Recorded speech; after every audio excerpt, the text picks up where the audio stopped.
Quando a gente fala em contratar funcionários, vem muitas dúvidas na nossa cabeça, né? Em relação a qual é o momento certo, quem a gente deve contratar, como a gente vai organizar uma equipe dentro de um escritório. São muitos assuntos envolvidos ali e a gente quer dividir um pouquinho com vocês a nossa experiência, né? E como a gente vê, assim, as coisas, principalmente em um escritório ali médio, né? De um médio porte de arquitetura. Eu acho que o principal hoje é a gente entender a transição de sair de ser uma pessoa só, que faz tudo, para ser uma pessoa que contratou alguém e para ser uma pessoa que tem alguns funcionários. Exato, porque assim, existem portes e portes de empresas. Eu acho que quando a gente fala de uma empresa maior, de 40 funcionários, por exemplo, obviamente isso muda, tá? A gente não tá falando nesse porte de empresa. E sim aí de uma empresa de até uns 10 funcionários, uma empresa menor ali que a gente vai passando por várias demandas ao longo, né,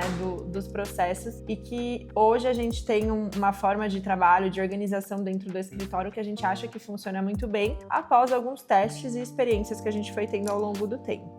E pelo que a gente sabe, isso aí vai ser o quê? 90% das empresas de arquitetura no país, né? Exato. Aí tem uma outra porcentagem que você tem um tamanho maior. Então, assim, começar do start, assim, né, como se fala, o momento certo de contratação. Eu acho que a gente tem sempre que pensar que a gente nunca pode estar super necessitado para fazer uma contratação, porque é no momento de maior desespero que a gente se perde nos prazos, pode se perder com os clientes. Então, de certa forma, a gente sempre tem que ter uma estrutura para conseguir atender aquela demanda. E treinar um funcionário leva tempo. A gente não contrata uma pessoa e do dia para a noite ela vai estar rendendo a forma como a gente gostaria. Então, tudo isso tem que ser, de certa forma, calculado, né? Que esse tempo de adaptação ele vai acontecer. Até porque tem uma outra questão que é muito importante. Normalmente, quando você contrata nesses momentos de aperto, você já tá com o seu tempo super escasso.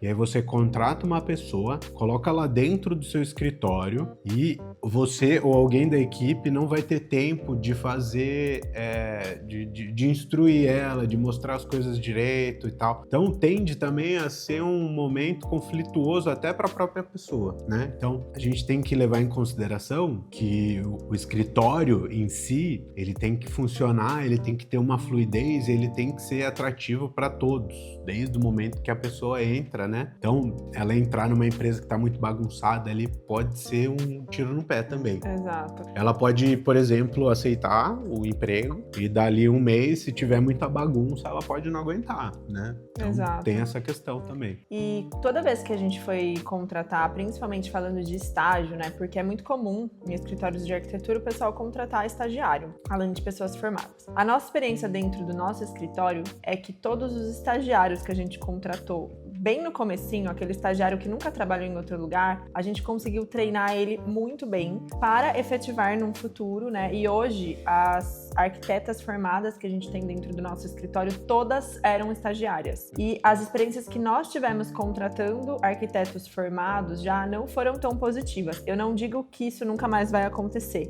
né? Eu acho que existem exceções, né? Eu acho que casos e casos. Momentos da empresa também. Exato. Mas a gente gosta de investir nessa questão do estágio. Então, a gente sempre tá com o estagiário lá dentro. E sempre, uma coisa que o Ralph implantou dentro do escritório, que eu acho que funcionou muito bem, que no começo eu até achei que não era necessário, mas hoje eu vejo que isso foi muito bom, foi sempre contratar pelo menos 2 estagiários por vez. A gente nunca contratou um estagiário sozinho, porque estagiário, nem sempre ele se adapta. Tem estagiário que começa a trabalhar pela primeira vez na vida e leva um susto, desiste, não é o momento, principalmente porque a gente dá prioridade por contratar estagiários que às vezes nem tá ainda no momento de obrigação de fazer um estágio, sim porque ele tá buscando ali ter alguma experiência. E aí às vezes ele Até assusta. porque isso é um padrão meu e da Gabi. A gente começou a trabalhar antes de ter essa necessidade. Antes da faculdade exigir, sabe? Eu trabalho desde os 11 anos de idade, na verdade, mas enfim, isso não vem ao caso aqui agora. E a gente sempre prioriza, assim, quando a gente recebe o currículo de um estagiário mais novinho, a gente acha interessante, sabe? A gente vê que essa pessoa, ela tá ali interessada interessada, que ela tá buscando já começar a trabalhar desde cedo. Uma Isso boa chama característica. a nossa atenção.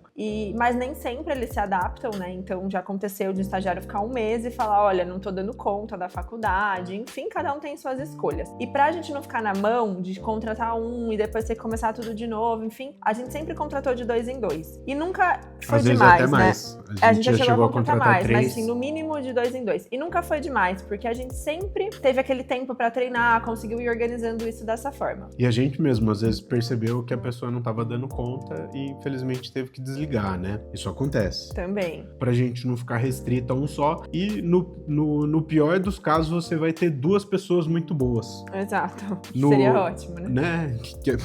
Maravilhoso. Assim, mas eu não tenho demanda. Você sempre tem um amigo pra indicar, tem alguma coisa sempre. Então, se você tiver 2 bons candidatos, a gente acha que é válido contratar 2, assim. Até porque não é um custo tão elevado pro escritório. Não tem um custo de risco grande, né? Se a gente for pensar em empresa. E aí, falando de funções dentro do trabalho, assim, a gente não é a favor de setorizar. Então, assim, eu vou contratar uma pessoa que só vai fazer executivo. Vou contratar outra pessoa que só vai fazer render. Por quê? A nossa demanda, ela muda. Tem épocas que a gente tá com 10 executivos aprovados na mesma semana. E tem época que não tem, tem mês que tem 2, entendeu? Porque depende do andamento do projeto, do cliente, da construtora entregar o apartamento na época que estava sendo previsto ou não. Tem muitos fatores que envolvem ali os cronogramas. Ele não é uma ciência exata. E a gente sente que ter uma equipe multidisciplinar, que a gente chama, que é uma equipe que sabe fazer tudo, todos os processos, ela sabe desde a parte de criação até a parte do executivo, até atender um cliente, até, assim, tudo que precisa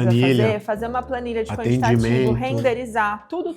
Falar com o fornecedor. Porque a gente não terceiriza nenhum serviço dentro do escritório hoje, assim, né? Não digo nunca, porque isso pode mudar um dia, mas hoje a gente não sente essa necessidade. Então, ter essa equipe multidisciplinar, a gente consegue ir, como fala, dançando conforme a música, né? Então, assim, tá numa época que precisa fazer mais executivo, vamos focar todo mundo naquilo. Agora não, estamos com um tempo mais tranquilo, a gente consegue desenvolver uma outra área. Inclusive, a gente passou no escritório por uma transição recente, que era a seguinte, né? A gente tinha toda a parte de interiores e toda a parte de arquitetura meio que separadas por software. Então, a gente fazia em um software toda a parte de arquitetura e depois fazia em outro toda a parte de interiores. E aí, sempre gerava alguma falta de comunicação de informação ou alguma coisa ficava desatualizada. E também a falta de confiança dos próprios funcionários, se eventualmente eles precisassem, quem faz interiores precisava mexer na parte de arquitetura, não se sentia seguro, porque não era um programa que aquela pessoa estava habituada a trabalhar. E aí ela não mexia tão bem, e aí ela ficava, mas eu não consigo.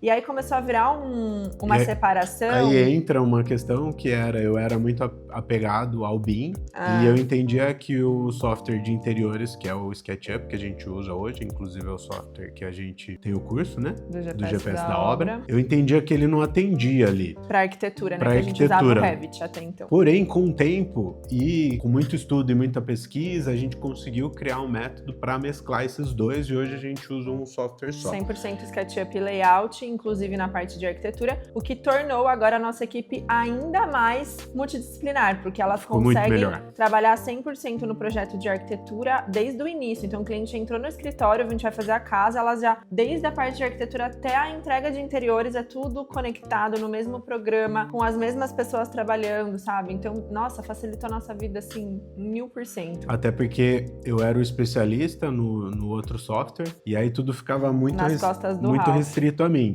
Tinha outras pessoas que faziam também, mas existem algumas dificuldades, né, de achar mão de obra especializada para esse tipo de software. Então, pesando ali o que eu ganhava e o que eu perdia com aquele caminho que eu estava tomando, a gente percebeu que não fazia sentido. E aí, agora toda a nossa energia é focada em um software só. Então, todo mundo faz tudo e mexe em tudo e ninguém depende de ninguém para fazer nada dentro do escritório. E como que a gente organiza, diremos, a hierarquia, né, lá dentro? Todo projeto que entra, sendo de arquitetura ou interiores, sempre vai ter uma arquiteta líder. Então, a gente tem arquitetas formadas e essas arquitetas formadas, elas vão liderar alguns projetos. Então, a gente entra um projeto novo, a gente vai olhar a listinha ali de quantos projetos cada arquiteta tá cuidando para sempre estar meio balanceando isso. E aí, essa arquiteta líder, ela tem a responsabilidade de acompanhar esse cliente praticamente do início ao fim. Praticamente todas as reuniões que acontecem de apresentação de projeto, reuniões internas ali, elas participam também sempre que possível. Obviamente que se acontece alguma coisa de agenda que não dá, não deu. Mas assim, via de regra, sempre interiores, né? Eu e a líder ou arquitetura, o Ralph com a líder precisa participar. Só reunião em loja, que daí a gente acaba dividindo. Eu que costumo fazer as reuniões em loja com o cliente. Depende e eu não... Eu também faço assim, de interiores eu tô falando, né? O Ralph, por exemplo, parte de arquitetura, esquadria, portas, enfim, ele que acaba fazendo o acompanhamento. As visitas em loja, a gente acaba indo eu e você sozinho com os clientes, porque senão também, se tudo a gente tiver que tirar várias pessoas do escritório pra fazer, acaba que não rende, né, o trabalho de todo mundo. Então a gente precisa aprender a se dividir um pouco. As reuniões eu acho importante, porque são momentos-chave ali que o cliente tá participando, mas essa líder, ela vai participar de tudo. Então, mesmo que eu faça reunião na loja, eu vou passar pra ela depois tudo que foi conversado, tudo que foi alinhado, ela que fica responsável por aquele projeto e ela que vai distribuir as funções para outras pessoas. Então, por exemplo, os estagiários, né, ou arquitetos que não são líderes, por exemplo, de projeto, que estão há menos tempo dentro do escritório, a líder vai distribuir essas funções para as outras pessoas. Então, eu, na verdade, não fico falando para ela, você vai passar essa função para a estagiária XYZ. Não, é ela que vai avaliar ali quem tá livre, quem tá com disponibilidade para atender aquela demanda que ela precisa me entregar. E o que ela vai passar pro estagiário também, assim, a gente pré-define, né? Mas é meio livre, assim. Então, ela vai avaliando conforme a necessidade. Então, basicamente, eu lido direto, eu e o Ralph, a gente lida direto com as líderes de projeto e as líderes que vão lidar com os estagiários ali. Então, eu basicamente não fico lidando direto com o estagiário, eu não fico com esse tempo, sabe? Eu falo direto com a líder, a gente vai bater uma vez por semana, alinhar todos os projetos, o que tem que entregar, o que não tem, o que está sendo feito, quem está fazendo as dificuldades e tal. E geralmente os estagiários também, qualquer dúvida que eles tenham, eles primeiro perguntam para a líder e a líder vem falar comigo caso ela não saiba responder, porque normalmente elas mesmas já conseguem responder as dúvidas dos estagiários, né? Então isso torna o processo mais fácil e também tira aquele peso das costas, principalmente meu e do Ralph, né, que somos as pessoas mais sobrecarregadas ali dentro, de não ter que ficar lidando com coisinha pequena o tempo todo. Por exemplo, vai corrigir um executivo. Eu não corrijo um executivo que o estagiário que fez. É a líder que vai fazer a primeira correção e só depois que ela corrigir que o executivo chega até mim. Porque quando chega até mim, ele tá basicamente pronto. Assim, a correção que eu tenho que fazer é uma coisa muito superficial. Eu não vou ficar pegando no mínimo do mínimo do mínimo. Ainda mais quando você fala de um funcionário novo, que tem muita correção para fazer, é um processo mais longo, isso não fica comigo, né? Porque querendo ou não, nós dois aqui, a gente tem funções muito mais importantes do que ficar vendo a vírgula escrita no executivo. Então, é esse ponto que a gente precisa aprender, né, a delegar para deixar a nossa função, a nossa energia em coisas que realmente trazem retorno para o escritório, né? Que tem muita função que a gente precisa fazer e que ninguém vai fazer no nosso lugar. Os pontos chaves, né? Os pontos chaves, relacionamento com o cliente, a gente sabe o quanto é importante os donos da empresa terem esse relacionamento. Com os fornecedores. Os fornecedores, é fazer reunião.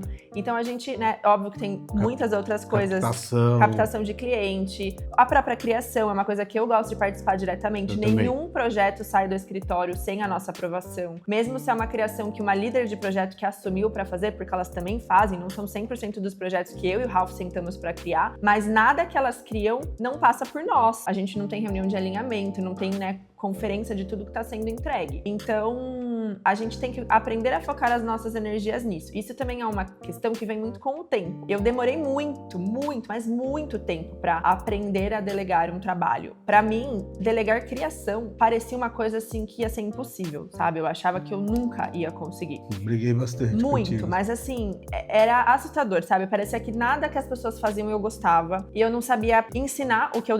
Assim, ensinar criação é uma coisa que é difícil, né? E hoje eu aprendi, sabe? Eu fui me forçando a isso, me forçando a aprender a mostrar uma referência, a explicar o que eu tô pensando. Aprendi a dizer que eu não gostei daquilo, porque eu tinha vergonha de desagradar o funcionário, sabe? O funcionário vem com toda uma ideia ali do que ele pensou e às vezes eu não gosto. E pra falar pra pessoa, tipo, não, isso tá péssimo, por exemplo, né? A gente tem que aprender a isso também. Querendo ou não, é o meu nome que tá ali. Eu preciso estar segura do que eu vou apresentar pro cliente. Então a gente também tem que aprender isso. Então, eu acho que tudo a gente também vai vendo com a experiência, né? E nós temos um padrão no escritório também, de que todo mundo trabalha 100% presencial. A gente gosta dessa sinergia de trabalho, de todo mundo estar junto, de você conseguir levantar e ir no computador do outro, ver o que ele tá fazendo, pegar na mão, sabe? Pegar no mouse, enfim, a gente gosta dessa troca. Eu não falo que home office é totalmente... Eu não sou contra, mas eu acho que ter essa sinergia durante o dia a dia de trabalho, eu acho que faz diferença no resultado final.